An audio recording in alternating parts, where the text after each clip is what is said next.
Yes. Hey. Mutondome. Yeso. Mukoro mususu. Tango. Mukamona izali sekrenana. Jela to kuma lele dusu.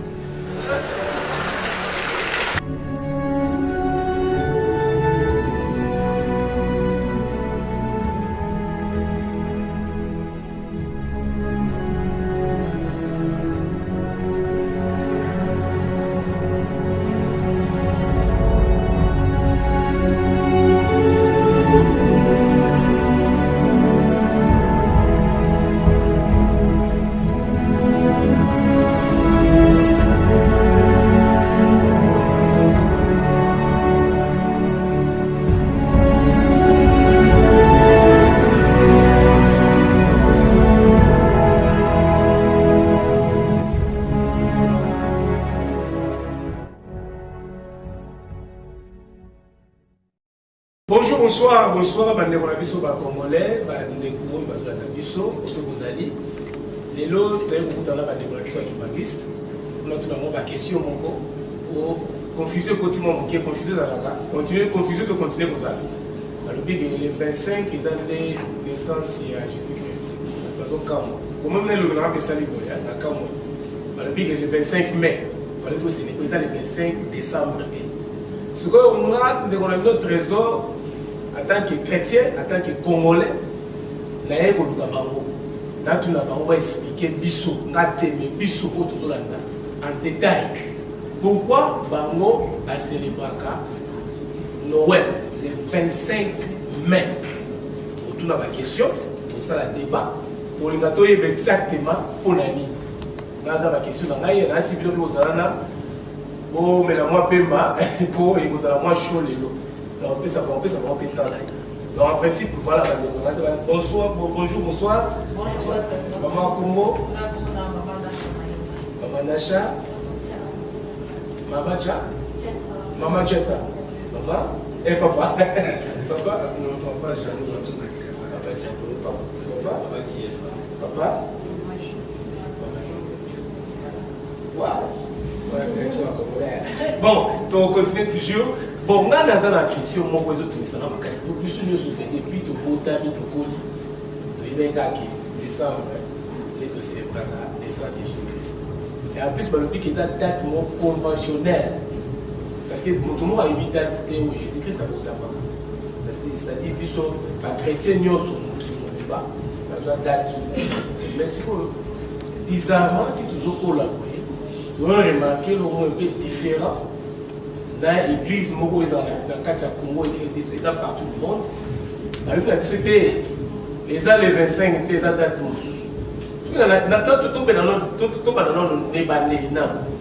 est-ce que tous les gens sont chrétiens ou bien vous avez la Bible, dans le livre, dans le livre, vous avez des différents. Vous avez la Bible. Vous avez la Bible, vous avez la catholique, protestant, ma charismatique, church, tout à la livre. Et c'est pour ça que le livre, moi, il peut être différent, bien aimé.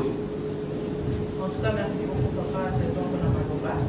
Et merci beaucoup, Miguel Nayopé, nous s'intéresser à voir la vraie date de la naissance de Jésus-Christ, parce que c'est vrai que quand tu as besoin de confusion, on voit que les Kimbanguistes créent un grand selon du son mon recherche de salami pour l'église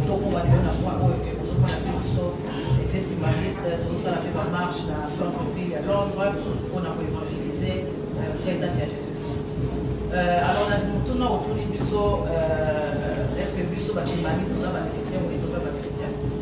La messe, peut-être que au monde entier, mais nous sommes tous dans la Bible. Bible, mon cocaca,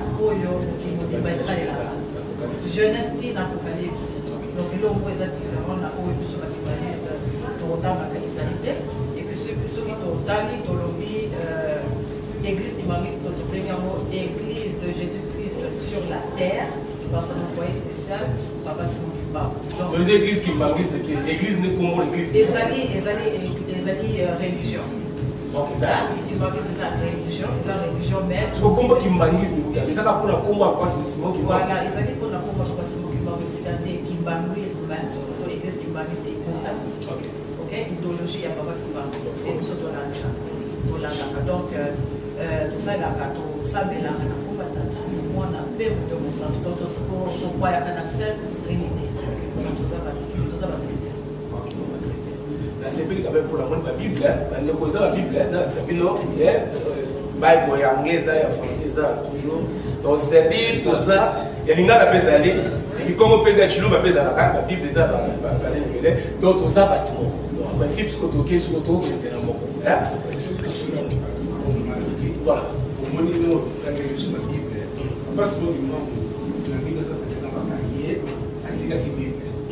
Avec notre boîte de bisous, pour continuer à la Bible, donc, il y a un moment où tu fais des gars qui sont le fait que tu sais la Bible, parce que tu as un peu, avant de ça, la Bible, on a beaucoup de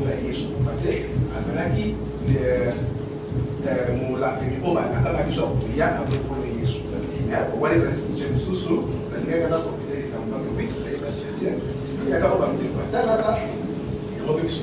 Interprétation de l'histoire de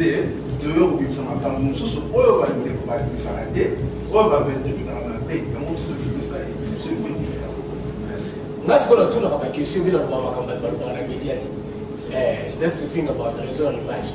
Tout la pour ça congolais la naoyi ba makamba so mboka mingi. Omoni eza ba blog mususu ba mususu ba fandi wana ba zotala ba zana ba confusion, ba zana pour ça ba comprendre que ba to omoni ti tozo kola. Pourquoi la ba ina da bandini? Peut-être pour la get an understanding pour la ba comprendre que tout ça ba chrétien pour confusion no raison. Même si non, Papa Simon qui va dans la Bible, les églises de noirs, vous comprenez.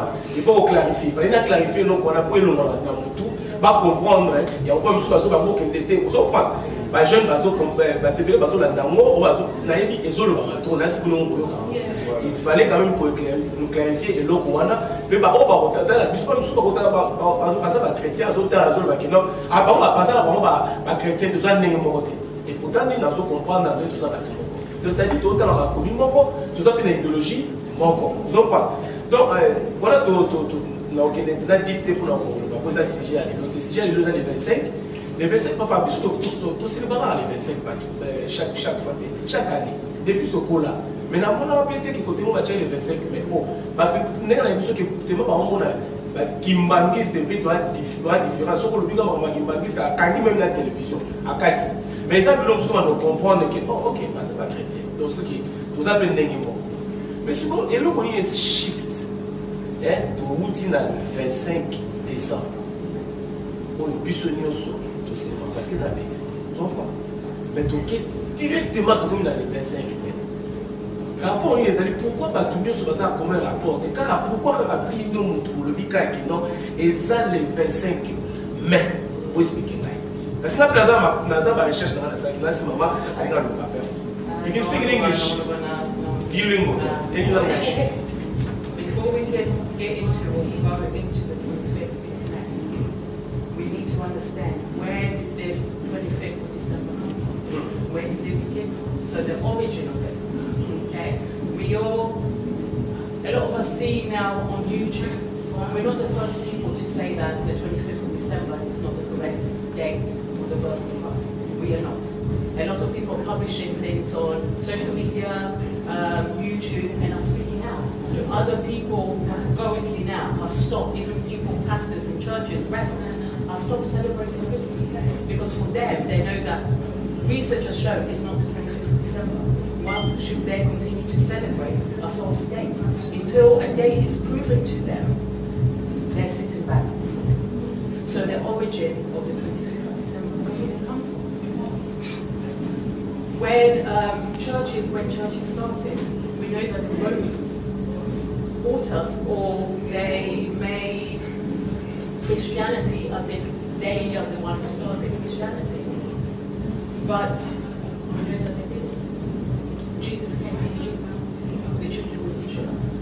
How did the Romans get their hands in it? And even before them, even before they conquered Israel, they also conquered Egypt, where all this, the 25th of December started. A lot of things started in Egypt, in Africa. So the 25th of December was a date that the Egyptians, in the 1st and the 4th century, they used to celebrate. After them, many other countries also celebrated. It's what we now know as the winter solstice. Or they used to celebrate Saturnalia, their sun god, from the 21st of December to the 25th of December. So the 21st of December was at the beginning. And they were celebrating their god. So the 21st of December was when they're celebrating darkness, their god is love. 25th of December was when their god was rising. And we also know from the 25th of December is when the days or daylight starts to increase. And they used to celebrate this as a sign of rebirth. The sun is rising up again, a sign of hope. And that God has been with them from the beginning and given them that hope. And one of the symbols that they used to use, many of us use to this day, ever, in the form of Christmas. And they used to use this in their homes to mark that their God is everlasting, will never die. And their God, they used to call him the sun god. We know him now as Mithra. The Egyptians used to call him Ra, and in other countries they would name him different names. We also know about Thor, the Thor that we watch in a Marvel comic.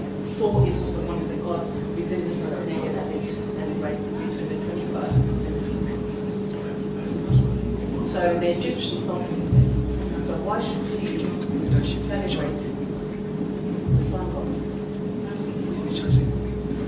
They would use symbols such as I said, evergreen.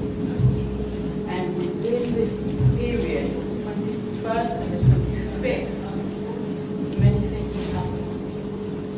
The rich, or the top class, would swap places with the poor. So masters would swap places with their servants. Especially on that day, they would give power to the servants, and they, masters, would need to serve their servants as a way of giving back to them. And they would also nominate one person within the poor community who would be a mischief sort of person. So this person would be the one directing and giving orders to the rest of the town. So whatever that person said went. So if that person tells you, Baba Trésor, sing, you cannot say no on that day. If that person says, Baba Trésor, jump over a cliff, you cannot say no, because they have the power. They were given the power of the sun god. And they would also feast. They would take advantage of women, daughters, swap wives, Many people don't know this. It was also seen as the time for children later on. So a festival for children. But this came many centuries later on when we saw the introduction of which the Americans had advertised as Santa Claus. Back then, it was St. Nicholas. St. Nicholas used to be a man who, at that time, if I'm not mistaken, in Buffalo, he grew up in within a rich family. He lost his mother and father, and his uncle, who was a bishop, raised him, and he was very, very wealthy. And St. Nicholas began giving away some of his wealth to children.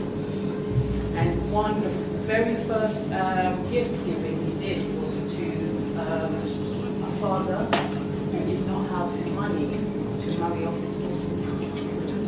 So those 3 daughters were going to be sold to slavery, or as other authors put it, into prostitution. So instead of him taking all his money and giving it away, he put it through a window so that the father doesn't feel like he can't provide for his children. Those girls saw this money and they used it so they could be married off. At that time, within that society, women used to pay money. There's a lot of people in this society see it as bride price. Now, to Congolais, we woman bad, but the men pays. In other societies, then, even now, woman pays, or a woman pay to get a woman's married. So those women didn't know where the money came from, but they were able to be married off. And the gift giving continued. He helped children, continued helping children, giving away all his wealth until he also became a bishop, a very high, powerful bishop. And he continued to spend for children.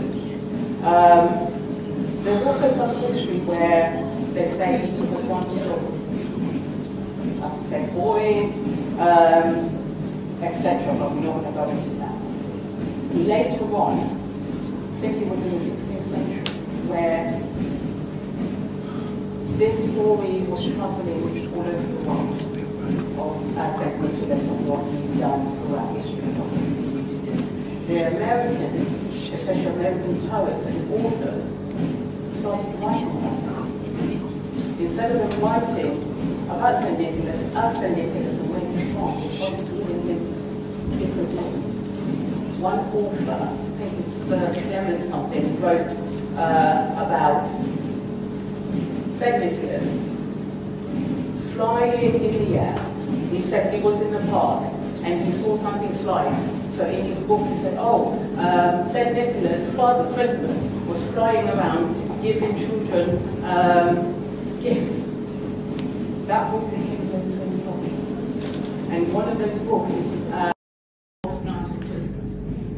Very popular book in the West, in the US, and also here. So this name stuck, Father Christmas. Then somebody else started writing, there's other poems about, they started calling him Santa Claus. Within their poetry, they introduced the reindeers, etc., etc. So they started introducing slowly different myths or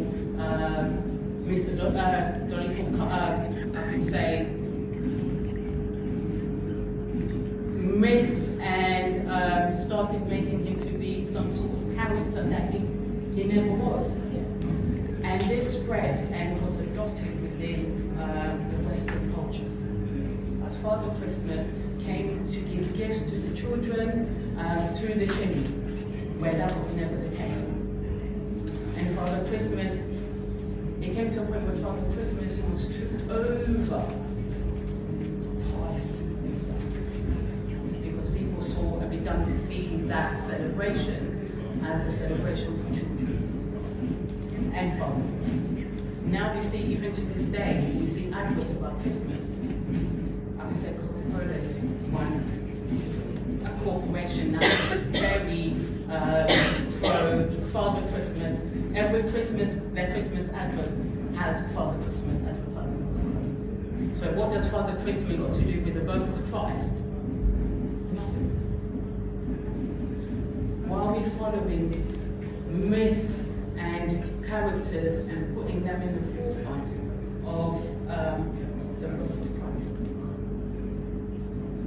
I've only stated two things that where we went wrong there. So Christmas trees or evergreen trees to symbolize Christmas. It had nothing to do with it. The Egyptians and the Romans adopting the Egyptian gods and myth has nothing to do with Christ. We haven't even touched on why it was changed yet. We'll go into that in a bit. You have to remember as well, not everybody is Christians. So every time there's a situation whereby but the believers will celebrate, companies or commercials companies, they use it to advertise, to make money. You understand? Which is known. You understand? Attends les lots, ceux qui vont accepter que non, qui vont célébrer le 25 mai comme Christmas. Il va y avoir le même problème que comme un commercial. Il va y avoir toujours. C'est quoi le problème dans ce qu'on mord dans tous les arts?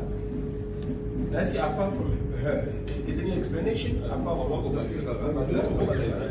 yeah. Before I can get into my first question, because what you explained, it kind of sounds similar to the story I read about the original celebration of Saint Valentine, Valentine's Day, because it's got nothing to do with Namakamuya.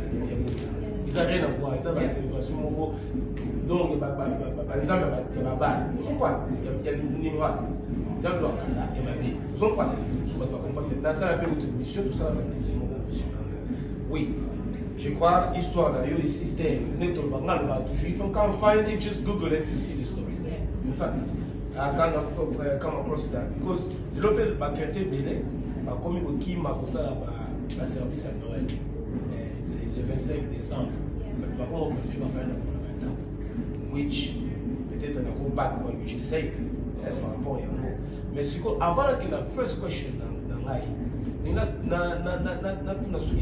anybody a go back sur le 25, le 25th, pour la décembre, au bout il dit qu'il fallait one of the parmi les raisons we shouldn't celebrate. We could add.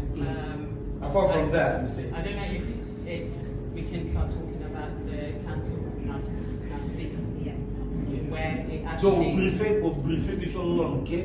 Straight away pour, but pas comprendre que dans les 25 avant des heures. The council of Nicaea. Now get to my first question. The council of Nicaea, where Constantine convened the Christian churches, the Christian community, so they could sit down and settle their disagreements that they have in the ideology of Christ and the Trinity. And within their discussions, they discussed Easter, they discussed the birth of Christ. And in the conclusion, they decided that the 25th of December should be celebrated as the birth of Christ, also along with the pagan festivals that was already going on. Okay?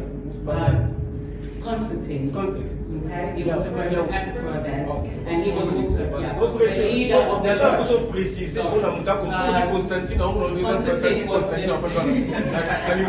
Constantine was the emperor, okay, the Roman emperor at the time. Yes, when he was ruling, he was a Christian. He became a Christian later. Okay?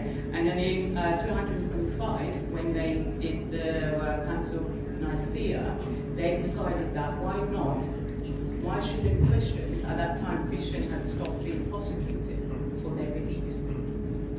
And he decided, okay, they decided. Some bishops didn't vote for it. And within their meeting, St. Nicholas was also there, with the bishops and Nicholas, that was all the father. Within the meeting, the majority had signed and decided, okay, we should start to celebrate the 25th of December along with the pagans. This was a church, yes. There were thousands of them, 1,000 bishops, 1,000 leaders of the church from all over the world. They sat down and decided, okay, we will celebrate the 25th of December as the birth of Christ. We know the death, but we don't know the birth. Okay? As a way of changing the pagans, as a way of changing non-Christians, changing non-Christians and saving them, so they too can join us. But they forgot that joining them in the celebration, Christians were also forgetting their traditions and following the pagan way. So they started to celebrate and do things the way the pagans did. Their mission of saving, did it really work? It didn't really work, as we can say. Okay, you want to add something? Yeah, just to add. Get it. Just to add to what Marjorie said, so she explained. She explained good, yeah, she did. She explained well. Yeah, she explained really well how that day came about. And just to add further, so the same rituals that you saw during this time, you know, the public holiday, you know, a lot of shops were closed, this time a lot of shops were making money. These same things that you're seeing during that period is the same things that were carried on, but now it's to celebrate and to glorify Christ. So you see that in a celebration that was originally for Mithra, who we explained was the god of pagans, is now we're carrying these same practices and rituals and now using it to honor and glorify Christ. So just by what she said and just what I've added, you can see why we were encouraged to research and to find the true day that Jesus was born. So yeah, that's all I mean. Because who will we be celebrating? Exactly. If we're using the same rituals. Exactly. We're using the same trees and we're celebrating and making a feast exactly the same way as pagans.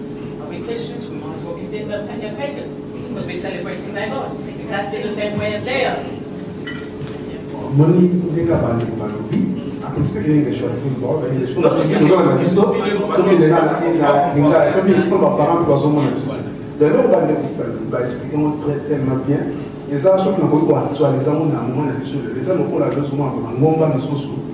Par exemple, il y a comment Yesu consomme le cinéma, c'est là, il y a donc les célébrations Christ, mais c'est le 25 décembre.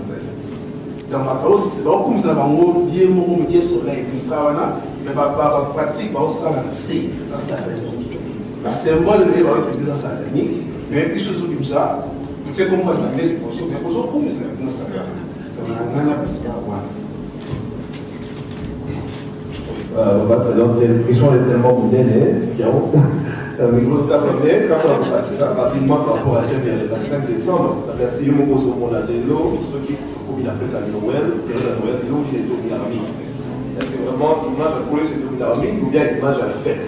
Voilà quelque chose à la question. C'est la fête. Et donc une fête. Est-ce qu'ils ont commerce? Je pense comment combien ça, mais attends, dans le subconscient, on va dire fin de l'année, donc il y a une période festive, tout le monde ça va faire. C'est pour ça là, en fait, on va faire entre amis.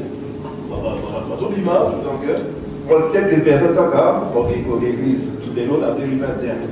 Donc, quelques personnes pour avoir des amis, peut-être pas catholiques, pas protestants, mais la plupart, il y a ambiance, vraiment ambiance de la fête. Mais fête avant et aussi ouapé. Et puis, tout le monde fait que les actes que Jésus-Christ a d'autres dominé la fête avant. On fait des minutes longues, tous c'était là, tout c'était ça, donc tout enjoy les tours là. Donc, il m'a collé sur moi, ils ont vraiment à côté. On termine à Oxford Street, la Christmas period. Donc, on a la même chose, il m'a collé sur être mais Santa Claus, il va expliquer ça. On vient de faire un peu, il va faire fester. Donc, il y a une petite place où on a créé. La table, on attend, ça va embrasser le christianisme. On dit qu'en fait, vous allez vous dominer, vous transposer à beaucoup, chrétien, tu peux pas adhérer à la fête à gauche, tu peux faire des salmans déjà. Ils ont la fête avant pour qu'ils reconnaissent. Peut-être qu'ils ont déjà, mais si quand on connaît que l'homme christianisme est imposé, donc ça est transposition. Donc, le Dieu soleil, on va dire, donc, le Moïse, pour moi, saint, Dieu, on a, saint, on a. Ok, l'église catholique, saint, mais il va transformer Kaka. On va confirmer, le quoi, ça va être dans le soloté. Si les lois, nous aussi, va commenter. Donc, il y a un peu de temps, on dit qu'il est pour la route, puisque moi, Noël, vraiment, il a voté. On va écouter la part. On va aller dans Noël, la part. Moi, je ne dis pas qu'ils ont vraiment qu'ils n'ont pas chrétien, moi, c'est vrai. Passion à connaître, passion, donc souffrance d'allier, donc beaucoup d'allier, on sait qu'on allié, donc nous avons fait mot religieuse. Par rapport à Noël, on a fait plus commercial, plus festif, plus donc, plus grandiose, la négativité. Pas que comme on commercial, pas que comme on mais parce que le bac c'est ceux qui 25 mais qu'on fait commercial, mais ils ont un impact à 25 décembre. Ils auront un impact à côté festif, voilà. Les mamans là, et là, c'est trop symbolique. Ok, donc, soleil, ils ont dans la soleil, ils ont dans le matin, le matin. Donc, c'est trop symbolique là. Ils ont un impact pour les. Et puis, surtout, origine d'un mauvais. De quoi ils ont, c'est la responsabilité, et là, ça fait donc, impact dans les choses différentes. Donc, voilà, ça. Merci quand même. Dans une principal, tout le bac qui n'a pas de bandé. Le 25 décembre, ils ont date où ils sont. Ils ont date conventionnelle. Ils ont date pour nous. Mais si on regarde tout la seconde, peut-être que le livre, qu'est-ce que c'est l'explication qui pourquoi il fallait battre aussi. Il fallait la date parce que maintenant tout la suite. Papa Simon qui va célébrer le 25 décembre, il a célébré.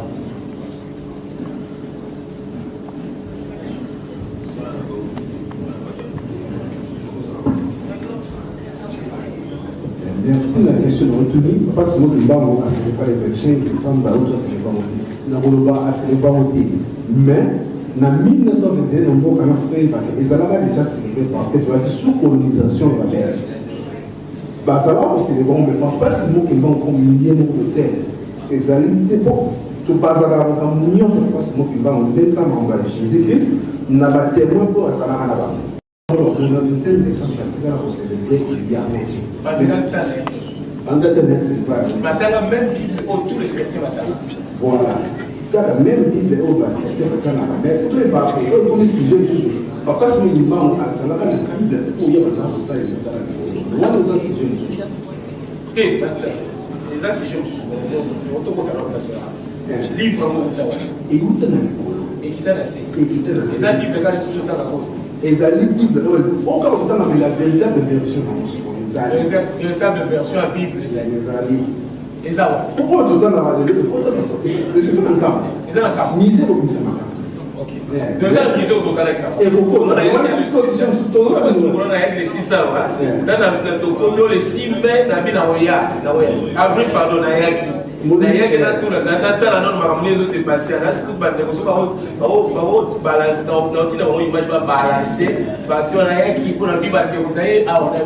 Dans la taille de mon émission, c'est intéressant. Non, moi, je suis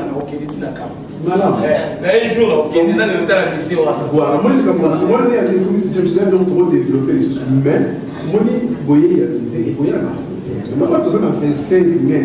Tout comme il y a moins de choses dans la Bible, les allez pas célébration, parce que Bible, ceux qui y est dans la Bible, ils sont excisés dans la catégorie. Ceux qui, Papa Simon qui m'a montré dans la Bible, différent de la Bible. Mais pourquoi pas Bible, on a dit la Bible, Papa Simon qui m'a montré. Pourquoi parce que nous sommes la Bible, Romain, on est pas toujours la nation. Pourquoi c'est quelle confusion? Quelque part, toujours bimamon. Toujours bimati, parce que Papa ne veut pas parler. N'a pas carrément pas Simon qui parle. Alors, la Bible, parce qu'il y a des côtés de la falsification. Mais pour y avoir dans ça, il y a une histoire de Bible. L'année de Bible, là, bon, c'est un mot. Il faut que je vais en avoir parce que nous avons un ministère, nous avons un ministère, nous avons un Bible est surtout l'union pour la historique et parce que le problème est que pourquoi Bino Bal pourquoi on a la Bible pourquoi on a dupliquer pourquoi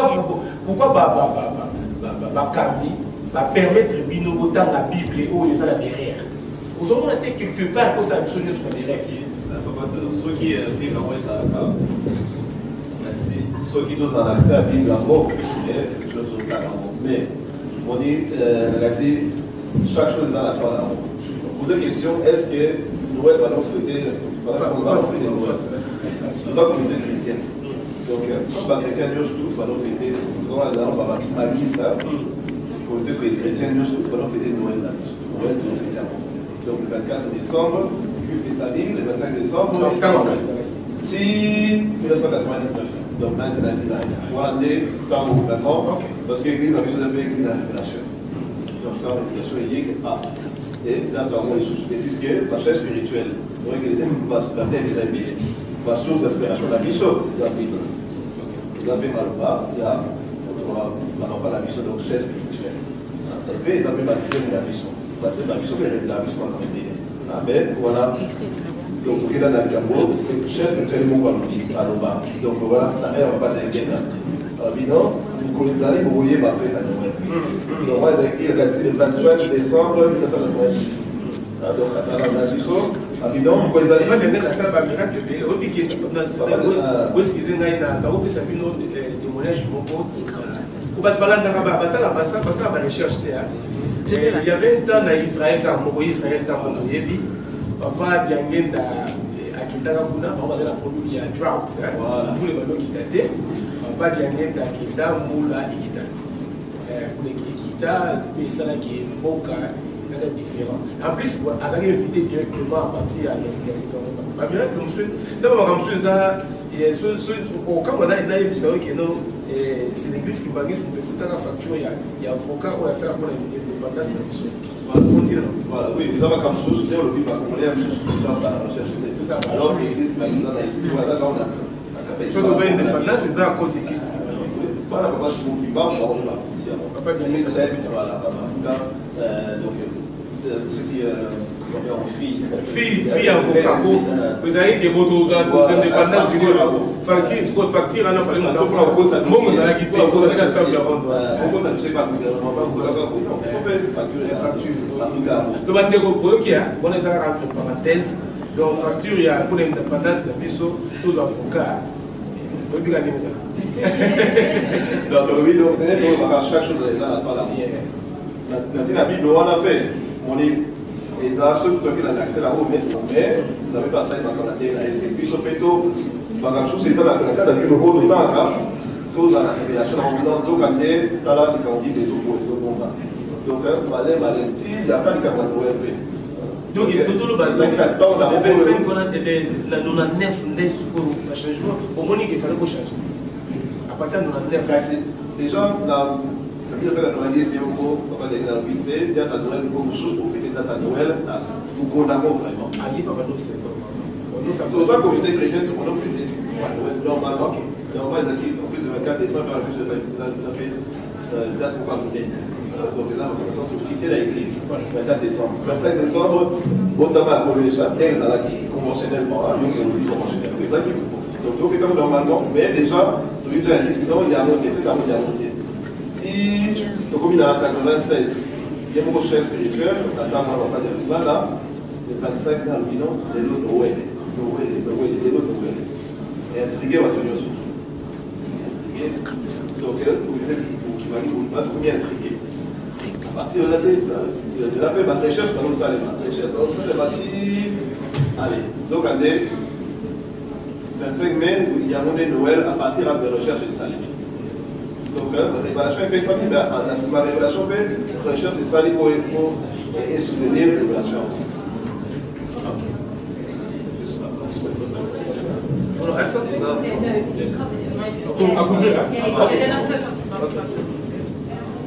Merci. Il y a pour la dernière dans les boga aussi pour le bas, la déclaration tout non tunaki. Ce qui puisse opérer, tout papa Simon qui va avec pour fêter Noël le 25 décembre. En tout cas, natala na bandela de Cambouin, donc Romain Bavana qui va monter. Au lieu de voir la subamuta, tu vas batailler à Mangomba, tant que Vandaki, pour batala, dans le Nino Bakoki pour célébrer la naissance de Jésus. Catholique peut bazalaka, catholique bazalaka, mais bato va dominer qui la décision il y a date le 25 des épouses de Romain. Alors, et si déjà ma belle Kotaki, et ça qui dans le scoyo, catholique va accepter dans un bon sans pour autant battre dans Zambé. Battre dans Zambé, tout va porter un sacrifice, va faire la prière, va y et si réellement date le 25 qui est en haut. To nzambatu na kana nzambe makamuno so il faut qu'on associer pour consulter tata nzambe donc basala qui a monté alors ti tout le monde est tout les lois mais église Kimbanguist n'est qui Kimbangu il a ici le révélateur des choses cachées on les a minus il y a pourquoi papa Simon Kimbangu alors tellement de papa qui va au-dessus pour le bas église les alliés église à révélation tant que papa de Tungana ou à deuxième fils à papa Simon Kimbangu aye bonganga Noël 3 fois dans le niveau de côté du 24 papa Fumabanza ni ba ibe na kuwa papa Fumabanza ngala ibe na papa papa kene papa Fumabanza na papa pas sur lui c'était la vie première mais papa qui sont lesquels papa Fumabanza il balait et puis ça tournait papa voilà, les gens disent moi papa trésor donc oui tout et moi ma c'est bien les gens qui tombent ma casse donc Nathan on a ce qu'on a dans système papa de Lungana a gagné Noël 3 fois ils ont dit jamais vu dans cette église bambu tana batibo bazaki na kata nkamba babiko mais kambo papa lobi oh donc bambu tabi bavanda na bango et si kambo ba tourner ah ningi papa de Lungana a lobi Noël 3 fois le 25 mai donc il a dit que ba recherche pour aller au sala ou de papa de bien dans les pour que ils aient dans mon pour une brève date de naissance de Jésus-Christ donc voilà c'est comme le livre que le 25 mai ils ont une date où data où Jésus-Christ a pris ta main what is it 96 alors au titre pour célébrer le 25 mai officiellement il faut dire que l'église où ils ont RDCT, Angola, Kinshasa, ils allaient partout dans le monde. L'église qui manque ses alliés bien établie. Alors, ça qui va recherche, alors, dans le 9, tant que ça va recherche, ça m'a dit, mais pour savons que vous allez bien dans l'église qui manque. Au milieu de Baraka, qui va Kimbanguist, Batamaye, les deux, vous avez les Batamaye, les Makas, qui va dans l'église Kimbanguist. Après avoir que ça là, la recherche, quelle ressource pour trouver papa d'Alunga avec ses papas, selon la recherche pour ça, il faut confirmer réellement que le 25 mai, c'est date officielle, il y a des sorciers à Jésus-Christ. Donc, papa d'Alunga n'a pas à contredire ma beauté, à sa vie d'accord, si à partir de 99, donc de 99, si la 2021, dès les 22 ans, Banda de Sobakimbagi se trouve pour célébrer Noël le 25 mai. Selon ce qu'on a dit la question, selon la recherche, la recherche, et ça, il y a une confirmation. Et ça, il y a une confirmation. Approfondir la recherche de ce que donc, Nathan va remettre et le mot va échapper pour ça, du sol qui va laisser pour ça, à l'eau de la salle. Selon la recherche, il y a un constant entre parenthèses,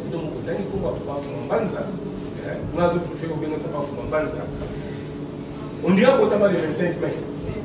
Coïncidence, hein? Coïncidence, parce que hier, on a Noël, à l'époque, surtout Christ. C'est qu'on dirait l'anniversaire. Révélation, il y a la cima. Pourquoi il y a le par rapport à l'anniversaire? So that's a good question. Because we're discussing the 25th of May, us as Kimbanguist, we celebrate two things on that day. Okay. So the first one, as we're explaining, and we'll go further into the research that we had to prove that, is Jesus' birthday. The second one is the coming of Jesus again So that means that we by the as the second coming of Jesus. So hence why through Revelation we see that Jesus was born on that day, but also he also came back on that same day as well. So it's not just the celebration of the day that Jesus was born, but also the second coming of Jesus. So we can't go into explaining and proving that by the is the second coming of Jesus Christ. That's a whole other subject. To briefer comme ok parce que on dit tellement des coïncidences, il y a toute une question, on a just to clarify. Il y a to clarify certaines understanding about tu vas comprendre pourquoi le 25 est la date là. Bon, c'est quoi moi explication moi qui peut-être poser pesa ngaité. C'est comme si papa Simo qui m'a le baki il est sur papa Fumwambanza. Mais bozo il s'en a été na yebi le baki. Mais est-ce que plus bozo il s'en a été le Bon, merci de votre tenue. La dimension est un moment dit. Mouni n'a pas d'ecclésiaste comme là. Il y a des nouveaux sur le secrétaire. Donc, en fait, ça, dans le cas là, il y a un gros qui ça la marque. Donc, on va expliquer que, comme il est sur la première venue, il y a un verset humain. Alors, la deuxième venue, il y a aussi une première venue, il y a un verset humain parce que, nous avons un moment par le bâti, alors, nous avons il faut restaurer. Donc, il est des façons de faire. Alors, on n'a pas toujours le droit. Il faut expliquer pourquoi, mais, pour le métier qui est dans l'université, il y a un papa qui a le mal. Il faut voir d'abord, celui du 27 décembre, il faut expliquer comment mais les gars, ils ont vrai moi. Non, ils ont vrai moi à Jésus. Expliquez moi. Bon, ce que vous expliquez, pourquoi il y a un champion, mais dans le temps, c'est ça, c'est pas gagner le bien. Au briefer bien. Malgré ton côté en détail, tout le monde le dit chapitre au briefer bien qu'ils ont ma commune balisée à quatrième. Information au Pessiana. Il y a moi là me pousser dans la deuxième question. Ils ont quoi? Continuez donc. Bon. Vous posez le ballon à quel endroit là? Question est là tout na mais on là. Bon, il y a moi qui s'est fait premièrement que mon temps est Jésus tout va bien et là on a mis. Pourquoi quand on lit les autres temps?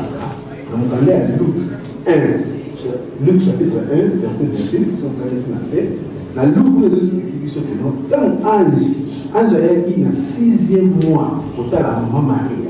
6e mois, mais 6e mois pour la calendrier ici là il y a un moment de débat. Faut qu'on fasse l'explication. Donc le 6e mois. Donc il faut le calendrier et décider par transformation. Donc, maintenant, on vient sur le Bible, sur le calendrier hébraïque. Alors, calendrier hébraïque, moi, je vais poser par là-bas, comme on a mis ça, pour les arts équivalents à avril. Ils sont à avril. Donc, quand on a le 6e mois dans la Marie, donc, sur le calendrier avril, 6e mois, ils ont tombé à septembre. En septembre, on a beaucoup de décembre. Alors, si on compte de septembre, si on a qui est retombé dans mai, donc il y a ce que nous avons à votre mariage dans la méta. Bon, 25 dates sur le côté de la Russie. Just to structure the arguments and how we, as Kimbanguist, how we explain it. So the arguments that we use, we have 8 arguments. So the one that he's spoken about is estimated delivery date. So if I just go through each one, if I miss out anything, just feel free. So we use season, so the season that Jesus was born. So we use evidence from the Bible, explaining the season, we'll go into that. We use astrology, we use astronomy, yeah. We use census, so registration. We also use faith, yeah, so we can't go without faith. And we also use prophetic calculation. Have I missed out any? So we have come up with those 8 fundamental arguments, and we're going to explain, we'll try and touch on as many as we can, to try and explain each one and how it leads us to this date of the 25th of May. So that's just to structure it so you have an understanding. Yeah. Pourquoi nous avons toute la question? Tout d'abord, tu as mis encore la question de 70 ans. Il y a un lycée qui est énorme, il faut comment on a une explication, on doit comprendre. Et on a toute la question, bon détail. Pour me souper, à part, on a besoin d'un détail, puis on a une information, peut-être. Alors, on va dire, bon, 25 mai, on les a dit, c'est pas. Et ça, on est tout confus. Ce qu'il faut expliquer, c'est ça pour là. Il y a un moment où on a une question.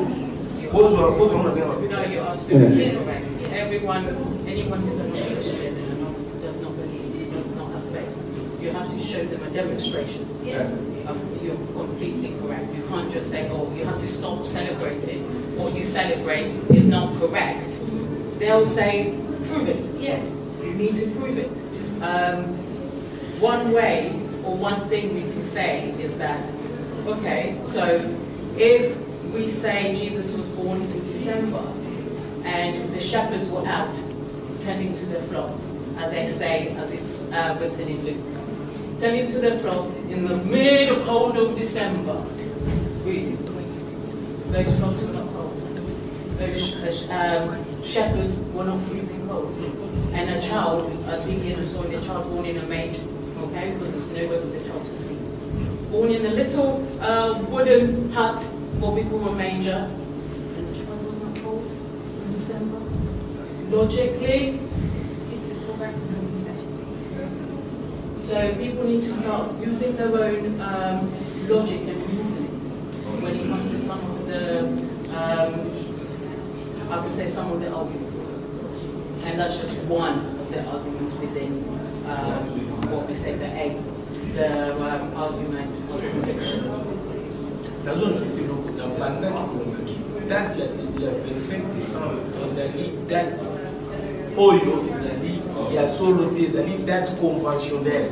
Vous comprenez? Le problème est que c'est shift dans les zones de ça. C'est un shift. Oyo qui est vous comprenez? So what are they to so not the big for you barrier. So il est accepté pour ça au champ le 25 mai et qu'on comme à conversion au limol et comme à conversion. Donc il est adapté à mon année dans mot et qu'on parle en mot et comme à bien qui non même dans ma campagne peut-être et comme à faire la Christmas on va faire avec ça. That's the world we're living into now. The world we live in is a world that likes to make money. Society finds every opportunity to make money. We accept that. That's the way it is. Next thing happen as I implement, I'm a printer. So now we keep on setting up. Now convince my people. Ça compte un bon moment. Vous en parlez. C'est la façon dont nous utilisons les autres marchés. Il y a pas besoin de ce qu'on appelle la mission. Il y a qui est bien. Bon, on a Nathalie, c'est une explication de la mission.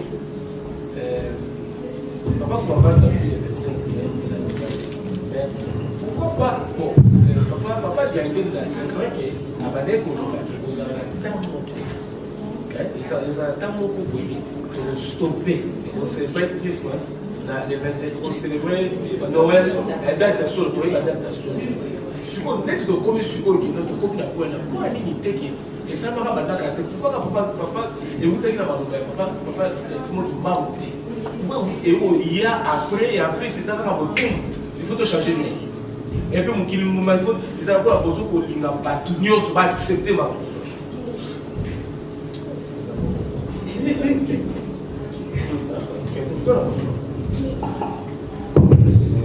bon en tout cas donc, on mentionner les avons à foi. Voilà, avant tout, le 25 décembre, le 25 mai, la date de mission de Kimi et la Bongo. Donc, là, c'est bon pour la mission. La zone va bouquer la voie de Wagi par rapport à la. Parce que maman a touché la Boya, papa, je m'en bats là, papa, donc, papa n'a dit ça, dans sa chaîne de la mission, peut-être que ça va et pas la mission. Pour la mission, peut-être que ça va qui mange une cause divine. Donc, et pas la mission.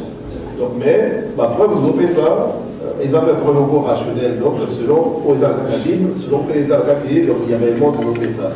Si quoi, bon, il n'y a pas forcer.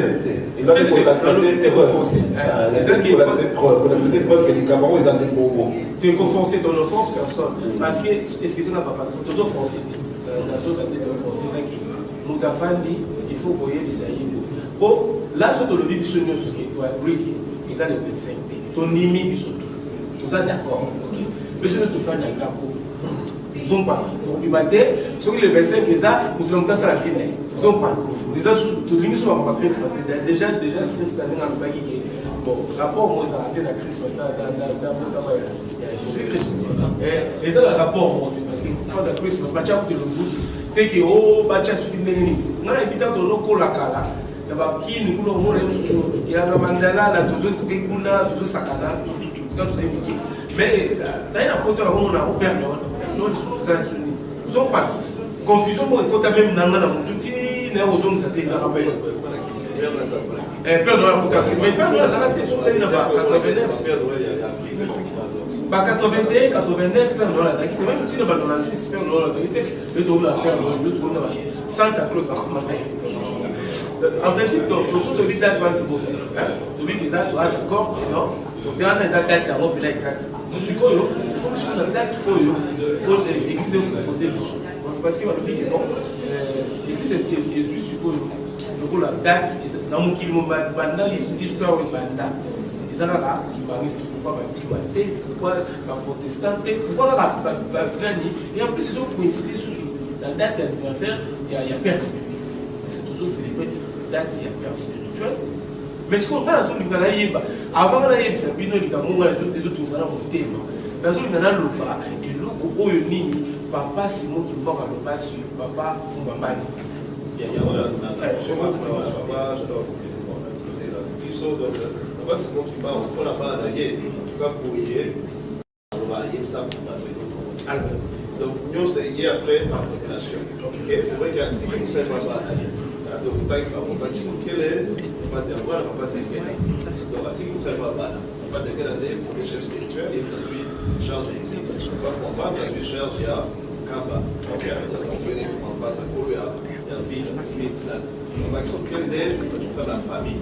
donc on va prier donc on va bomber par révélation des alors papa Diangen dans les chefs spirituels. Papa qui maman des années qui nous a chargé de par exemple la ville sainte de Bénin. C'est là qui m'a dit je pas dit. Voilà, papa comme tout ça la famille. Donc les nègres sont les pour la famille. Il y a plus côté papa qui sont qui avec plus donc rôle de grand frère. Par révélation de comprendre que non, donc quoi qui ça doit faire, ça fait des enfants mystiques. Donc on était une dimension divine d'abord que la foi la mission. La foi la mission. Bazar Sainte Trinité. Le Père, le Fils, le Saint-Esprit. Donc il y a qui m'a pas dit là, il y a une deuxième venue parce qu'il n'y a pas la mission hasard pour le Jésus. Donc la Sainte Trinité va ouvrir ça. On va dire que là, le Saint-Esprit. Donc voilà, c'est une fois la mission de Saint-Esprit. Donc les exemple, la transition pour le soir, pour nous appuyer, donc principal, il y a le pélé pour il y a même pas la nouveauté. Tu vas pas dire tout ça, tu comprends après, tu comprends qu'il y a de manière qu'à faire la discuter.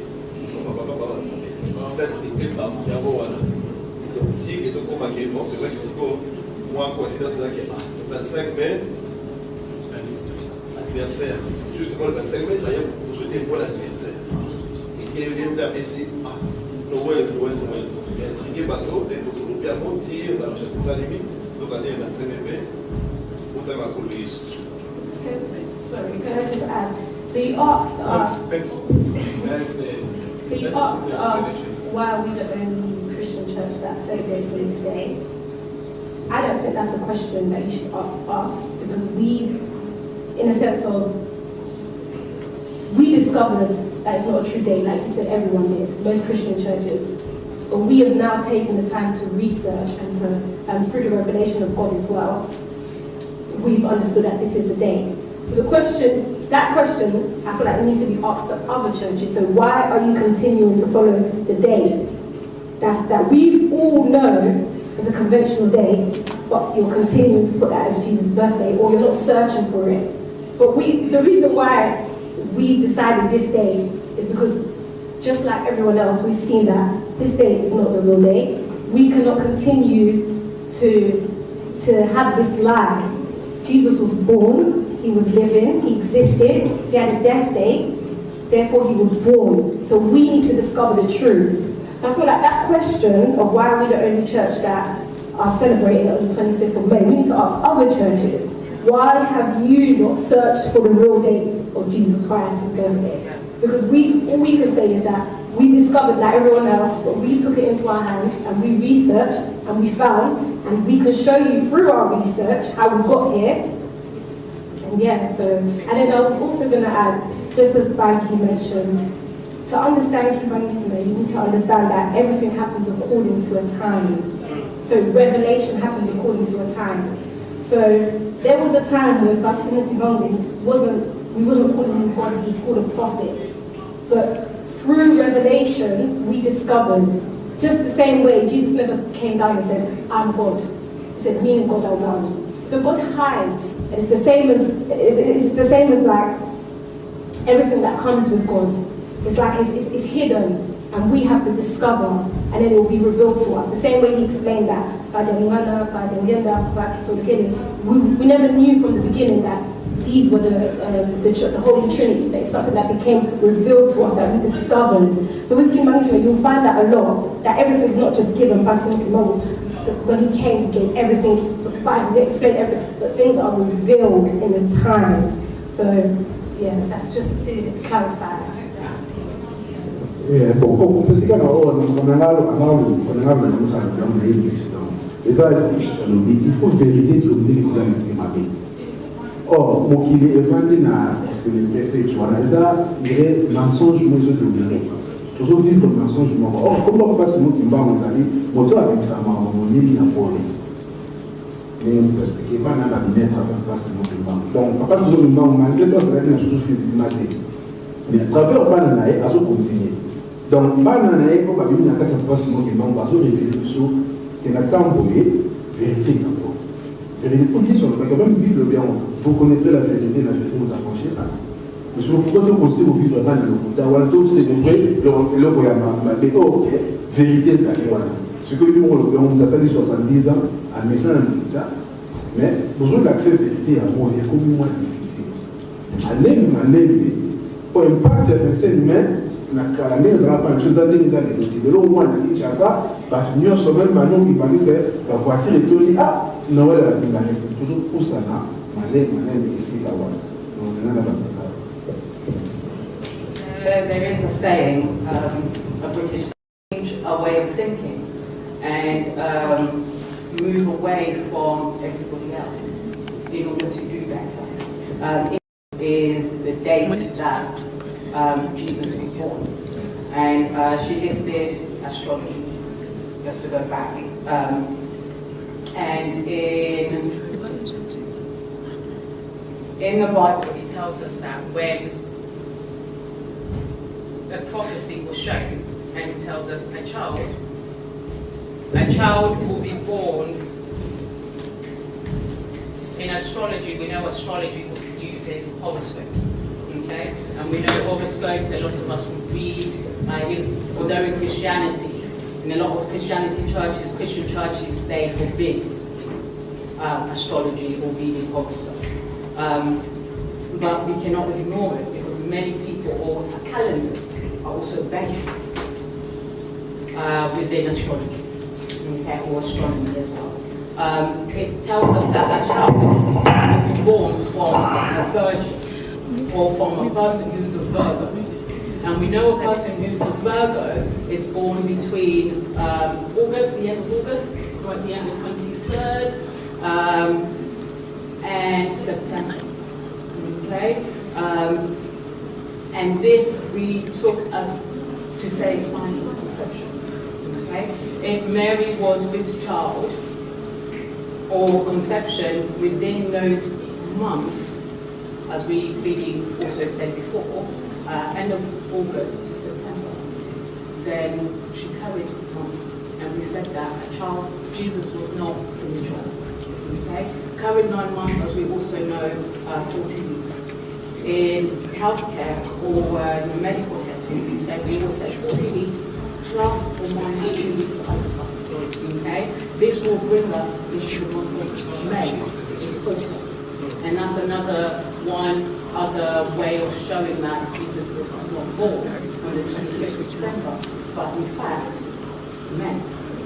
We haven't given a date, just give them a month.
Bino bakengeli, kolabotami.